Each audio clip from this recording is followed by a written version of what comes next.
Hello, my self Kumar commerce hub में आप सभी लोगों का स्वागत है गाइस। आज अपने इस चैनल के माध्यम से मैं आपके सामने एक वीडियो लेकर आया हूं जिसमें कि कॉमर्स के स्टूडेंटों की हेल्प हो जाए थोड़ी। इसके लिए जैसे क्लासिफिकेशन ऑफ अकाउंट के बारे में यहाँ बताया जा रहा है। ये प्राइमरी स्टेज है। जो भी बच्चे कॉमर्स से जुड़े हुए हैं, जो पढ़ रहे हैं कॉमर्स को लेकर, उनके लिए है कि टाइप ऑफ अकाउंट्स में आपको जैसे कई बार दिक्कतें होती हैं, नहीं भी दिक्कतें होती हैं, तो हमारा ये चैनल जो कि कॉमर्स हब के नाम से है उसको प्लीज़ सब्सक्राइब कर लीजिएगा और इस वीडियो को लाइक करना मत भूलिएगा। आपका थोड़ा सा अगर सपोर्ट मिल जाएगा तो रोज़ मैं अच्छी अच्छी वीडियो आपके सामने लाऊंगा। जैसे कि आज ये क्लासिफिकेशन ऑफ अकाउंट के बारे में बात की जा रही है कि टाइप ऑफ जो अकाउंट है वो क्या है। तो इसमें देखिए टू टाइप मेनली है, जिसमें पर्सनल अकाउंट है और इम्पर्सनल अकाउंट है। अब इम्पर्सनल अकाउंट को भी दो हिस्से में बांटा गया है, एक रियल अकाउंट है, दूसरा नॉमिनल अकाउंट है। तो वन बाय वन करके हम पढ़ते चलेंगे कि पर्सनल अकाउंट, फिर रियल अकाउंट और फिर नॉमिनल अकाउंट। तो पर्सनल अकाउंट के बारे में सबसे पहले हम डिस्कशन करेंगे, उसके बाद फिर हम बाकियों के बारे में भी डिस्कशन किया जाएगा। जैसे कि पर्सनल अकाउंट के बारे में हम बात कर रहे थे, तो आगे अब यहाँ पर आपके सामने देखिए पर्सनल अकाउंट हो गया। अब हम जैसे इस अकाउंट में बता रहा है कि the account which are relate to the individual form, company और and institution are called personal account. Account जैसे कि अब जो उतने भी प्रकार के कोई एक अकेला व्यक्ति हो, फर्म हो, कंपनी हो, संगठन हो, संस्था हो, इन सभी चीज़ों को आप कहाँ पर रखते हैं? पर्सनल अकाउंट के तौर पर रखते हैं। अब इंडिविजुअल का मतलब जैसे हम, आप, हमारे माता पिता, भाई बहन, तो ये क्या हो गए? ये इंडिविजुअल हो गए। या हमारे आपके जो दोस्त हैं, तो इस तरह के जितने लोग होते हैं उनको आप इंडिविजुअल रखते हैं। अब फर्म का मतलब जैसे कोई भी बिजनेस से रिलेटेड जो सेक्टर हो गया, कंपनी हो गई, संस्था हो गई, जैसे मान लीजिए कोई सेवा संस्थान है जैसे हॉस्पिटल वगैरह हो गए, शिक्षा संस्थान जो संस्थान है, जो जैसे कि कोई कॉलेज हो गया, यूनिवर्सिटी वगैरह हो गई, ठीक है। और भी जैसे आपके हैं, जैसे कोई संगठन है, मजदूर यूनियन है, जैसे किसानों का यूनियन है, तो इनका भी अपना एक खाता हो सकता है पर्सनल अकाउंट के तौर पर, जिसको हम आप जानेंगे। उसके अलावा जैसे कि बैंक का अकाउंट है, तो ये भी एक तरह की क्या है, एक तरह की संस्था है। तो एक व्यक्ति से लेके 1000 व्यक्ति तक, जहाँ भी किसी चीज़ को व्यक्ति द्वारा ऑपरेट किया जा रहा हो, अकेला व्यक्ति खुद को ऑपरेट कर रहा हो या किसी व्यवस्था को, ठीक है, उन सारी चीज़ों को आप पर्सनल अकाउंट के तौर पर जानते हैं। इम्पॉर्टेंट चीज़ देखिए क्या क्या है। तो आपको सबसे पहले ये समझना होगा कि पर्सनल अकाउंट में किन किन चीज़ों को रखा जाता है और उसका रूल क्या होता है। तो रूल की तरफ अगर एक बार आप नज़र डालेंगे तो रूल ये कहता है कि debit the receiver and credit the giver. Debit the receiver मतलब जो प्राप्त करता हो उसको आपको डेबिट कर देना है, और क्रेडिट द गिवर मतलब जो देने वाला व्यक्ति हो उसको आपको क्रेडिट कर देना है। अब जैसे एक यहाँ पर आपको एग्जांपल दिया गया है कि पेड 20,000 रुपीज़ टू हरी। हरी को 20,000 रुपये चुकता किए गए, ठीक है। अब हमको रूल की तरफ ध्यान देना होगा कि डेबिट द रिसीवर का मतलब क्या है, कि जो प्राप्त करता है उसको आपको डेबिट कर देना है। तो इस क्वेश्चन में जहाँ पर पेड 20,000 टू हरी है, उसमें प्राप्तकर्ता कौन है, रिसीवर कौन है? हरी है। तो हरी क्या हो जाएगा? डेबिट हो जाएगा। और दो अकाउंट मेनली अफेक्टेड रहते हैं अमूमन। अगर आप किसी भी तरह की जर्नल एंट्री करते हैं, कभी कभी 3-3 4-4 भी अफेक्टेड हो जाते हैं। खैर बाकी जितनी भी चीज़ें आएंगी वन बाय वन करके उनको समझेंगे। अभी क्या है कि पेड 20,000 टू हरी में हमने कहा कि रिसीवर को आपको डेबिट कर देना है, तो हरी क्या हो जाएगा? डेबिट हो जाएगा। और पेड कर रहे हैं आप, तो क्या पेड कर रहे हैं? कैश पेड कर रहे हैं, मतलब एक तरह से आप गिव कर रहे हैं, दे रहे हैं। तो क्या चीज़ दे रहे हैं? कैश दे रहे हैं। तो आपको रूल में बताया गया है कि क्रेडिट द गिवर, जो चीज़ दी जा रही हो या देने वाला जो चीज़ हो उसको आपको क्या कर देना है? क्रेडिट कर देना है।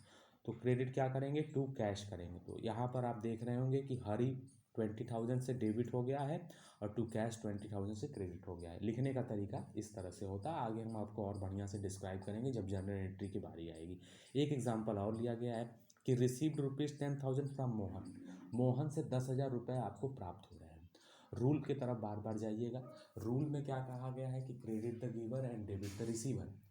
पाने वाली चीज़ या पाने वाले को आपको डेबिट कर देना है, ठीक है। तो कोई एक कड़ी पकड़ लीजिए। अब आप यहाँ पर क्या कर रहे हैं? रिसीव्ड कर रहे हैं। तो क्या रिसीव कर रहे हैं आप? भाई हाथी या घोड़ा तो आप रिसीव नहीं कर रहे हैं, आप क्या रिसीव कर रहे हैं, कैश रिसीव कर रहे हैं। अगर आप हाथी घोड़ा रिसीव करते हैं तो उसको भी ध्यान में रखा जाता, बट अभी आप यहाँ पर क्या कर रहे हैं, कैश को रिसीव कर रहे हैं, तो क्या हो जाएगा, कैश का अकाउंट डेबिट हो जाएगा, कितने से, 10,000 से। एंड क्रेडिट द गिवर, देने वाले को धनी करो, तो देने वाला कौन है, मोहन, तो टू मोहन, मोहन देने वाला व्यक्ति है, इसीलिए उसके अकाउंट को टू करके क्रेडिट कर दिया गया। तो यही रूल होता है पर्सनल अकाउंट का। अब इसमें देखने और समझने वाली चीज़ होती है यही है कि जहाँ भी किसी व्यक्ति, संस्था, संगठन या समूह का जब नाम आता है तो उसको पर्सनल अकाउंट के अंतर्गत रखा जाता है। और इसके अलावा जो चीज़ें बचेंगी उनको आगे अभी और बताया जाएगा। जैसे अभी एक यहाँ पर आपको और चीज़ बताई जा रही है कि टाइप या क्लासिफिकेशन ऑफ पर्सनल अकाउंट। तो अब पर्सनल अकाउंट के भी टाइप को या प्रकार को बताया जा रहा है कि पर्सनल अकाउंट कितने प्रकार का होता है। तो मेनली 3 टाइप के होते हैं, सब पर्सनल ही होते हैं, लेकिन यहाँ पर कैटेगराइज किया गया है, जैसे कि natural personal account, artificial personal account और रिप्रेजेंटेटिव पर्सनल अकाउंट। ठीक है, तो नेचुरल का मतलब ही है कि जो बाई नेचर हो, नेचर के द्वारा जिस चीज़ को बनाया गया हो। तो बाई नेचर में क्या हो सकता है, हम और आप जितने भी मॉर्टल चीज़ें हैं वो सभी की सभी क्या है, नेचुरल है। जैसे हमारा आपका जो भी अकाउंट होगा वो नेचुरल होगा। अब जितने भी व्यक्ति जो जीवित हैं उनके नाम का जो अकाउंट होता है उसको आप नेचुरल पर्सनल अकाउंट के नाम से जानते हैं। अब इसमें आपके सामने फॉर एग्जांपल में जैसे मोहन से अकाउंट, सोहन से अकाउंट, प्रोप्राइटर का कैपिटल अकाउंट, प्रोप्राइटर का ड्राइंग अकाउंट, डेप्टर और क्रेडिटर का अकाउंट, तो इस तरह की चीज़ें आगे आपको बताया जाएगा कि कैपिटल अकाउंट क्या है, ड्राइंग अकाउंट क्या है, डेप्टर और क्रेडिटर क्या है। कई लोग कंफ्यूज रहते हैं डेप्टर और क्रेडिटर को भी लेकर, तो थोड़ा सा यहाँ पर ओवरव्यू ले लीजिए कि डेबिटर का मतलब ही होता है कि जो व्यक्ति आपके बिजनेस से उधार लिया होगा उसको आप डेबिटर के नाम से जानते हैं। और क्रेडिटर का मतलब जो व्यक्ति आपके बिजनेस में आपको उधार दिया हो, तो देने वाला व्यक्ति जो होता है वो क्रेडिटर होता है और लेने वाला व्यक्ति जो होता है वो डेबिटर होता है। बस यही है। अब आर्टिफिशियल का मतलब नेक्स्ट नंबर पर आपको आर्टिफिशियल पर्सनल अकाउंट के बारे में बता रहा है। टाइप आप जो पर्सनल अकाउंट है उसके 3 टाइप आपको बताए गए। तो नेचुरल हो गया, अब दूसरे नंबर पर आया आर्टिफिशियल। आर्टिफिशियल का मतलब ये है कि जिसे कृत्रिम के नाम से भी हम आप जानते हैं, मतलब जो बाई नेचर नहीं होगा उसको जो नेचर के द्वारा बने लोग होते हैं वो बनाते हैं। जैसे हम और आप क्या करते हैं, कोई संस्था बना देंगे, कोई संगठन बना देंगे, कोई समूह बना देंगे, तो इस तरह के भी अकाउंट होते हैं। जैसे किसी कॉलेज का अकाउंट हो गया, ठीक है, किसी टेक्सटाइल या किसी मोटर कंपनी का भी अपना अकाउंट होता है, जैसे Tata and Sons, Tata and motor company का अकाउंट हो गया, बजाज का अकाउंट हो गया। ठीक है, कोई अगर आप किसी विश्वविद्यालय यूनिवर्सिटी से जुड़े हैं तो उसका भी अकाउंट होता है। दिल्ली यूनिवर्सिटी का अकाउंट है, बनारस हिंदू विश्वविद्यालय का अपना अकाउंट है। तो इस तरह के जितने भी अकाउंट होते हैं, किसी बैंक का अकाउंट, तमाम तरह के बैंकिंग सेक्टर हैं तो उनका भी अपना एक अकाउंट होता हो। तो इस तरह के जो अकाउंट होते हैं होते तो पर्सनल ही हैं, क्योंकि या तो बाई नेचर या बाई आर्टिफिशियली जो भी कह लीजिए बनाए गए हैं। तो इस तरह के अकाउंट को आप आर्टिफिशियल के तौर पर रख सकते हैं, जिसमें किसी कंपनी, फर्म, कॉलेज, हॉस्पिटल, इस तरह के जो अकाउंट बनते हैं किसी संस्था या समूह या संगठन का, तो उसको आप आर्टिफिशियल के नाम से जानते हैं। अब इसके अलावा एक और आपका अकाउंट होता है, वो होता है आपका रिप्रेजेंटेटिव अकाउंट। अब रिप्रेजेंटेटिव अकाउंट को भी अगर आप समझना चाहें तो उसको भी थोड़ा समझ लीजिए। होता कुछ नहीं है, when an account the represent a particular person और group of person it is term as a representative personal account. ठीक है, for example if the salary for the month of December are not paid to the employee, the amount payable to this employee will be added and put under one common title salary outstanding account. सीधी भाषा और सरल भाषा में इसको समझने का कोशिश करिएगा। होता कुछ नहीं है, रिप्रेजेंटेटिव का मतलब जो प्रतिनिधित्व करे। अब प्रतिनिधित्व की स्थिति कब उत्पन्न होती है उसको थोड़ा सा समझ लीजिएगा। ये किसी ग्रुप या किसी पर्टिकुलर पर्सन को ही रिप्रेजेंट करने का काम करता है, और इसको तभी यूटिलाइज किया जा सकता है जब आपके साथ इस तरह की कंडीशन हो जहाँ पर आउटस्टैंडिंग लग जाए, जहाँ पर प्रीपेड लग जाए, ठीक है, या फिर अक्रूड लग जाए या फिर अनअर्न लग जाए। ठीक है, तो इस तरह के जब आप वर्ड किसी वन टाइटल के साथ यूज करना शुरू करते हैं तो वो सारे के सारे रिप्रेजेंटेटिव के अंतर्गत आते हैं। अब आउटस्टैंडिंग का मतलब ही होता है अदर, जो अब तक नहीं दिया गया है उसी को आप रिप्रेजेंटेटिव के तौर पर जानते हैं, या जो पहले ही दे दिया गया, जैसे कि प्रीपेड, पूर्वदत्त, पहले ही आपने उसको पेड कर दी। उसके अलावा अक्रूड है, उपार्जित ब्याज जिसको बोलते हैं, आगे इन सारी चीज़ों का फुल्ली डिस्क्राइब किया जाएगा चैप्टर के अकॉर्डिंग। और फिर उसके अलावा है अनअर्न्ड कमीशन, ठीक है, वो तो ये वो कमीशन जो अब तक प्राप्त नहीं हुआ है। तो इस तरह के जो अकाउंट होते हैं, अब वैसे अगर आप देखेंगे तो कमीशन जो होता है उसका संबंध नॉमिनल अकाउंट से होता है, इंटरेस्ट अकाउंट का भी संबंध आपके नॉमिनल अकाउंट से ही होता है, यहाँ तक कि इंश्योरेंस अकाउंट जो होते हैं वो भी आपके नॉमिनल ही होते हैं, और सैलरी भी आपकी नॉमिनल अकाउंट के ही अंतर्गत आते हैं। बट अगर इन नाम जितने लिए गए, जितने भी नॉमिनल अकाउंट के टाइप बताए गए, जिसमें सैलरी है, रेंट है, कमीशन है, इंटरेस्ट है और इंश्योरेंस है, जब इनके साथ आप इस तरह का वर्ड इस्तेमाल करते हैं जिसमें कि आउटस्टैंडिंग लग गया हो, प्रीपेड लग गया हो, अनअर्न्ड लग गया हो या फिर अक्रूड लग गया हो, तो इनको आप हमेशा पर्सनल अकाउंट के अंतर्गत शो आउट करना शुरू कर देते हैं। और वो किस तरह का पर्सनल अकाउंट होता है, तो रिप्रेजेंटेटिव पर्सनल अकाउंट का हिस्सा बन जाता है। तो जब क्वेश्चन के पोर्शन आएंगे तो आपको और आसानी होगी इन चीज़ों को समझने में। सेकेंड नंबर का जो क्लासिफिकेशन था, type of classification of account में आपको बताया गया कि एक पर्सनल अकाउंट होता है, एक इम्पर्सनल। इम्पर्सनल के टू टाइप्स होते हैं, जिसमें कि एक रियल होता है और दूसरा नॉमिनल होता है। तो अब हम रियल अकाउंट के बारे में पढ़ेंगे। रियल अकाउंट के बारे में बता रहा है कि the account of all those thing whose value can be measured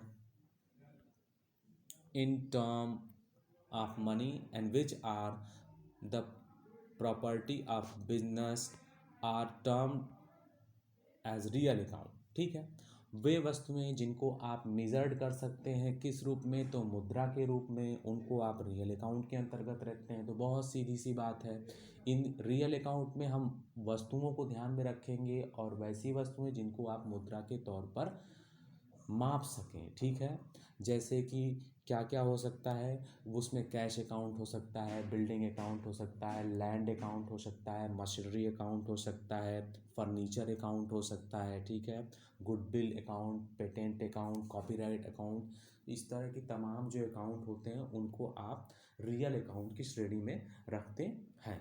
ठीक है, तो ध्यान रखिएगा, इनमें वस्तुओं को ध्यान में रखकर चला जाता है कि और वो कैसी वस्तुएं जिनको आप मुद्रा के रूप में माप सकें या जिनकी मतलब वैल्यू आप निकाल सकें, उसमें आपको कोई दिक्कत ना हो।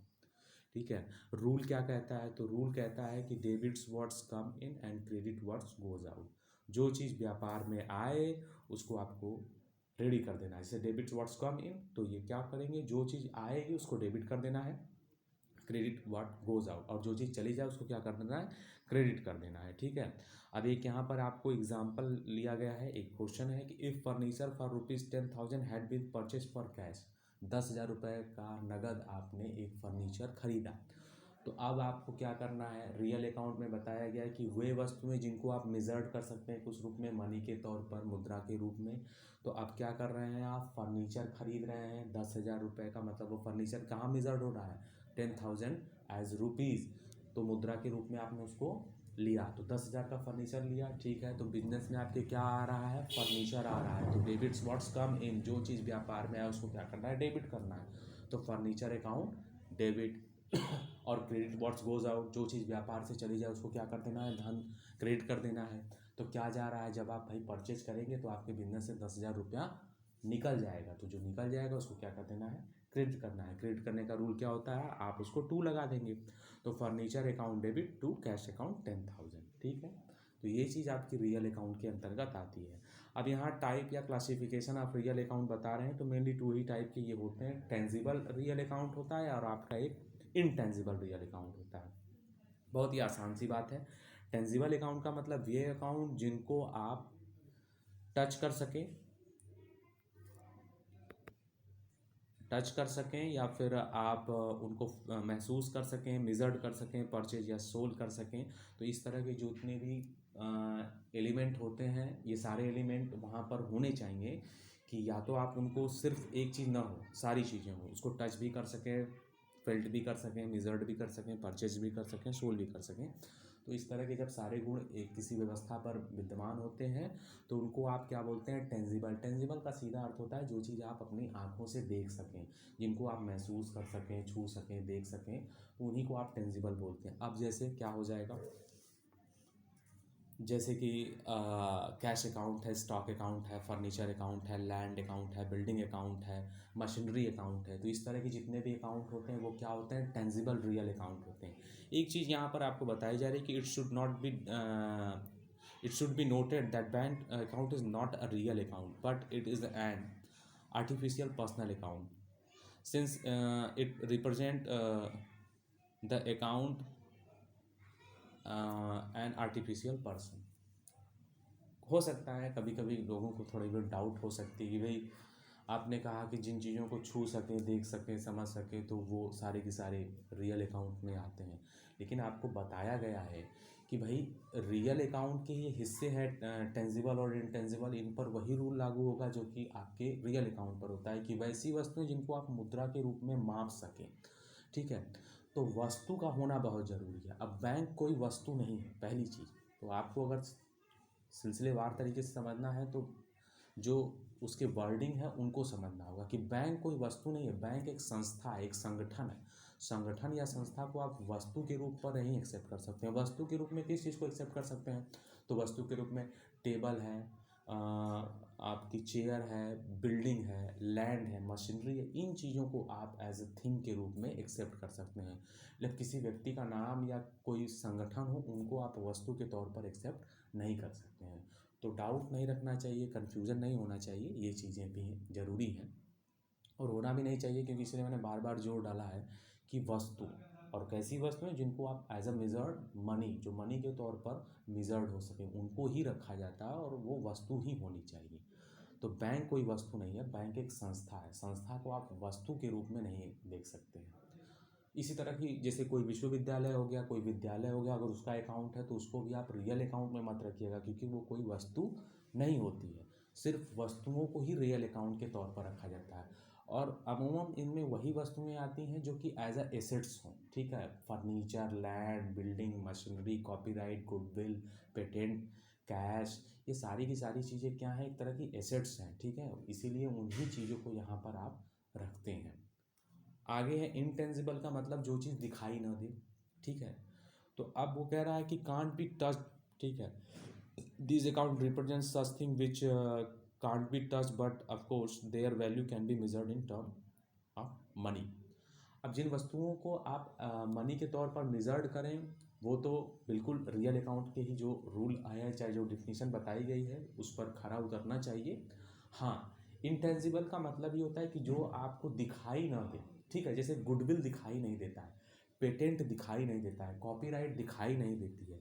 ठीक है, ट्रेडमार्क दिखाई नहीं देता है। तो इस तरह की जो चीज़ें होती हैं उनको भी रियल अकाउंट के ही तहत रखा गया है। ठीक है, अब आप कहेंगे कि साहब आपने तो कहा कि वस्तु है, तो वस्तु तो दिखनी चाहिए। कुछ वस्तुएं ऐसी भी होती हैं जो दिखाई नहीं देती हैं। ठीक है, अब उन वस्तुओं में आपको इतना याद रखना होगा कि क्या क्या ऐसी चीज़ें हैं जो दिखाई नहीं देती हैं, जो कि रियल अकाउंट से रिलेटेड है और इनटेंजिबल हो। तो इनटेंजिबल में आपको गुडविल है, पेटेंट है, कॉपीराइट है, ट्रेडमार्क है, इस तरह की जितने भी मैंने आपको भी नाम बताए, ये सब के सब इनटेंजिबल रियल अकाउंट होते हैं। इन पर भी वही रूल लागू होगा जो कि आपके रियल अकाउंट पर लागू होता है कि debits was come in and credit was goes out. ठीक है, तो वही चीज़ें यहाँ पर आपको बताई गई हैं।